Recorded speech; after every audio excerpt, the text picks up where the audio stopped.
The Berenstain Bears and the Prize Pumpkin by Stan and Jan Berenstain. First prize or bust. First prize, second prize, third prize, or none. At Thanksgiving time, more than a contest is won.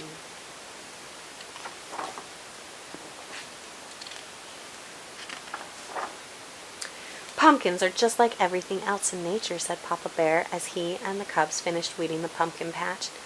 No two of them are exactly alike. That's for sure, agreed Brother Bear. Look at that funny flat one and that lumpy one over there. Then there was the giant, which is what Papa had named one that just seemed to be getting bigger and bigger. Why is it that no two things are exactly alike? Asked Sister Bear. It's just the way nature is, answered Papa. Time to wash up for supper, called Mama Bear from the tree house steps. What about Queenie McBear's twin brothers? Asked Sister. They certainly look a lot alike, said Papa, but I've noticed that Mrs. McBear can tell them apart quite easily. In you go, said Mama, shooing her family into the house. But Sister didn't go right in. She stood on the stoop for a moment and looked out over Bear Country. It was well into fall, so the days were getting shorter.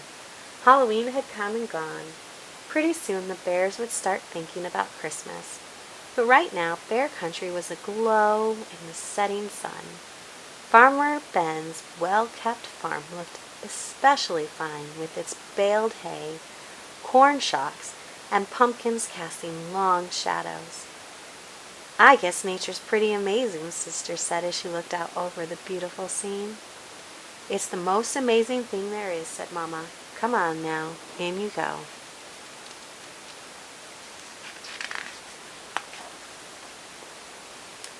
Farmer Ben's farm sure looks beautiful in the setting sun, said Sister, as the family sat down to supper. Humph, said Pop grumpily. Farmer Ben's not such a much, said Mama.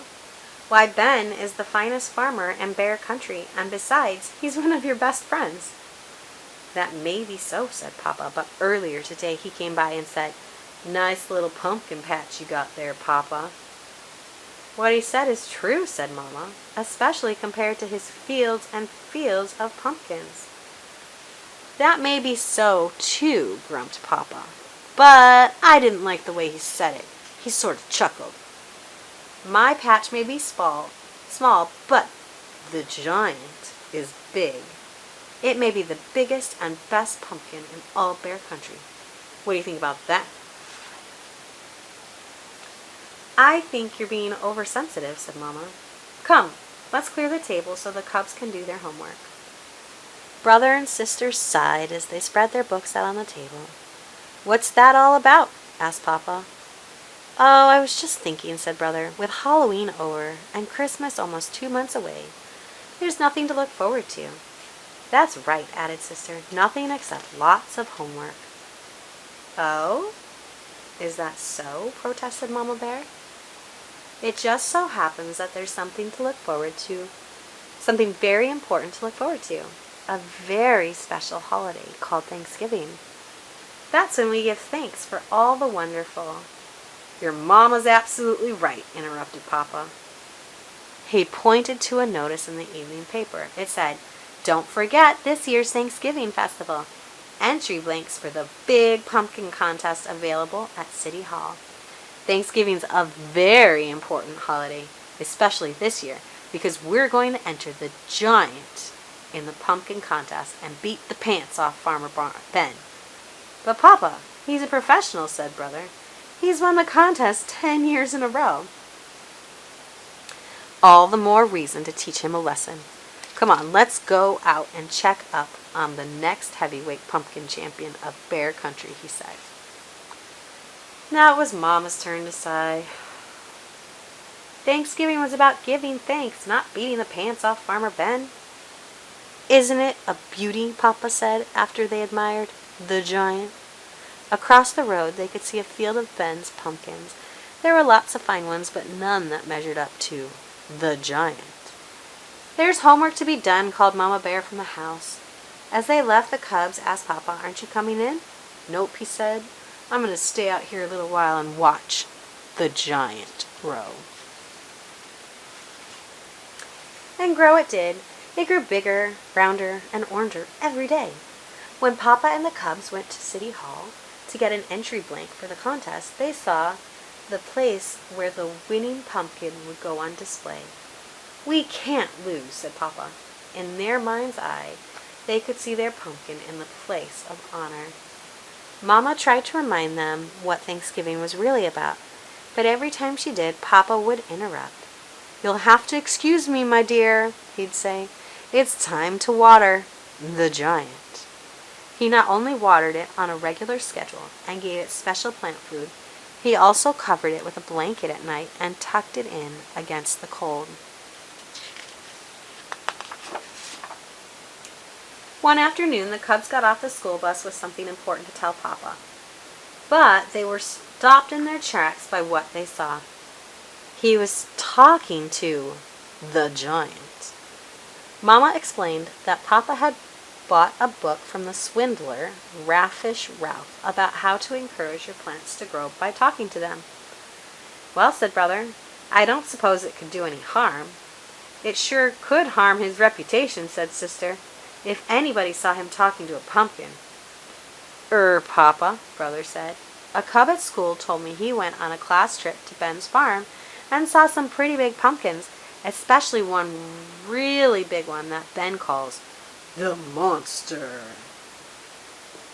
"We've got to get a look at it," said Papa. That evening, Papa and the cubs climbed through the fence into Farmer Ben's field. They saw some good-sized pumpkins, but none to match the giant. "Maybe it's behind the barn," whispered Papa. Suddenly a light shone on them, and they heard Ben shout, "Prowlers in the pumpkin field! Get me my pitchfork!" They got out of there so fast, Papa tore his overalls climbing through the fence. "What have you been up to?" asked Mama Bear when they got home. "Nothing much," said Papa, "just strolling in the moonlight." The weekend before Thanksgiving arrived, and it was time for the big festival. The Bear family got there just in time. The pumpkin judging was about to begin. There were many fine pumpkins in the contest, but Papa was sure that none could measure up to the giant until he saw the monster. It was at least as big and round and orange as his pumpkin, and maybe, just maybe, a little bigger, rounder, and oranger.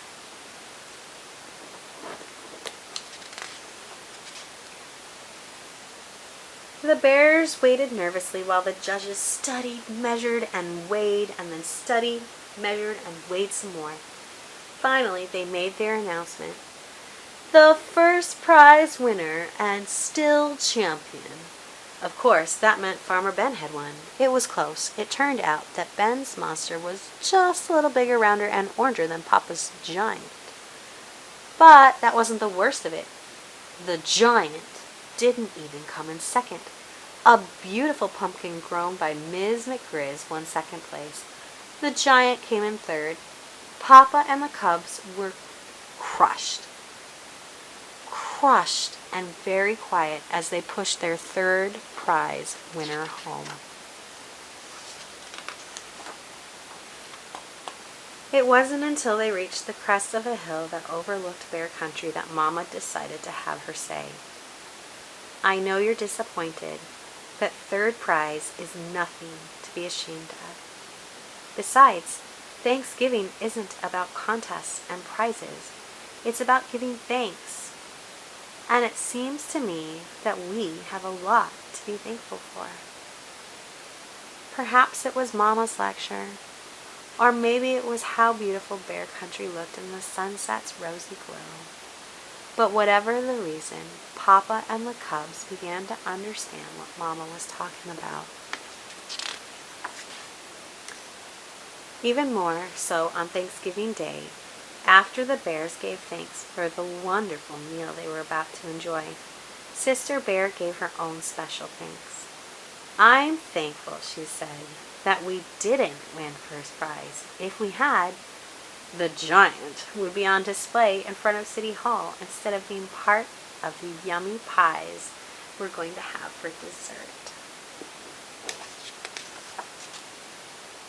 As the laughter faded and the bears thought about the blessings of family, home, friends, and neighbors, they knew deep in their hearts that there was no question about it. Indeed, they did have a great deal to be thankful for. The end.